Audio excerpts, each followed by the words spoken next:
Isang mapagpalang Sunday po sa bawat isa po sa atin. Good morning po mga kapatid ko, mga kaibigan, amen po.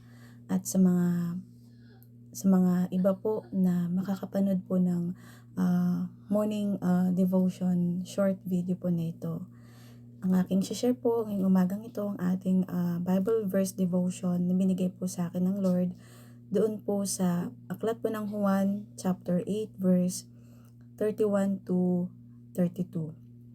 Sabi po rito ng ating Panginoong Hesus, sinabi nga na Hesus sa mga Hudyong yaon na nagsisisampalatay sa Kanya, kung kayo'y magsisipanatili sa aking salita, kung magkagayoy tunay nga kayong mga alagad ko.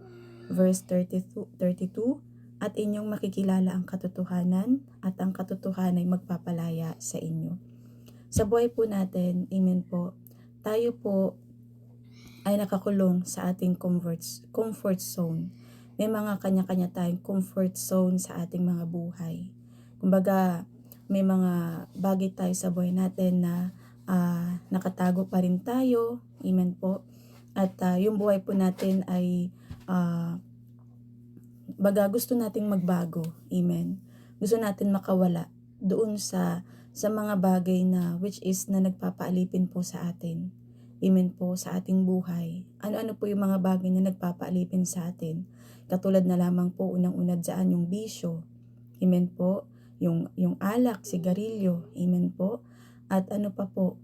Marami pa. May mga yung like for example is yung pagiging mahiyain. Amen po. Yung kawalan ng confidence. Amen po. Yun yung mga bagay na kung saan nasa comfort zone po tayo at gusto ng ating Panginoon na tayo po ay makawala o makalaya doon sa mga bagay na nagpapaalipin sa ating buhay. Amen po. Dahil ang gusto ng Panginoon, sabi nga ng ating Panginoon, kung kayo magsisipanatili sa aking salita, kung magkagayoy tunay nga kayo mga alagad ko. Sabi ng ating Panginoon na magiging alagad po tayo ng ating Panginoong Hesus kung ang mga salita po niya, amen po, ay mananatili po sa atin. Amen po. Ituturing po tayo ng ating Panginoong Hesus, hindi lamang po kaibigan niya, amen, kundi magiging alagad po tayo ng ating Panginoong Hesus kung yung mga salita po ng ating Diyos at ng ating Panginoong Hesus ay pananatilihin natin sa buhay natin. At sabi sa verse 32, at inyong makikilala ang katotohanan at ang katotohanan ay magpapalaya sa inyo.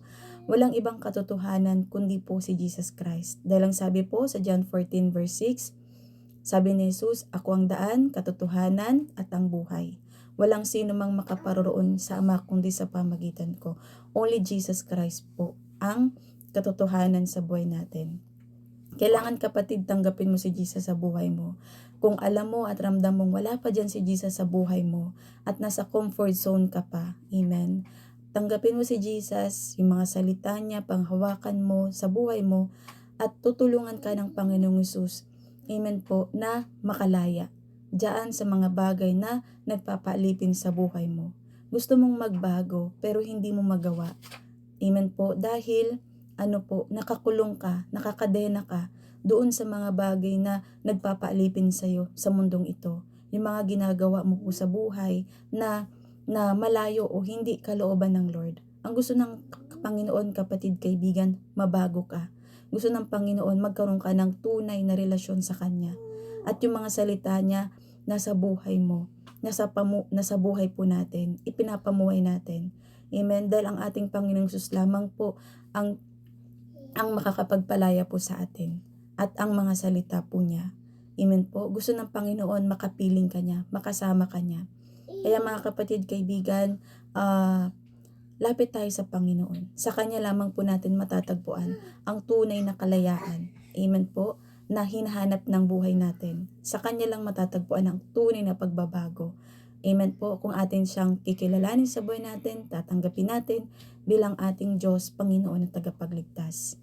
Amen po. Once again po, ito pong ating Bible verse, aklat po ng Juan, chapter 8, verse 31 to 32. Amen po, si Jesus po ang ating tagapagligtas at magpapalaya po sa atin. So once again po, isang mapagpalang umaga, Sunday sa bawat isa. Mahal tayo ng Panginoon at mahal ko po kayo. Always remember,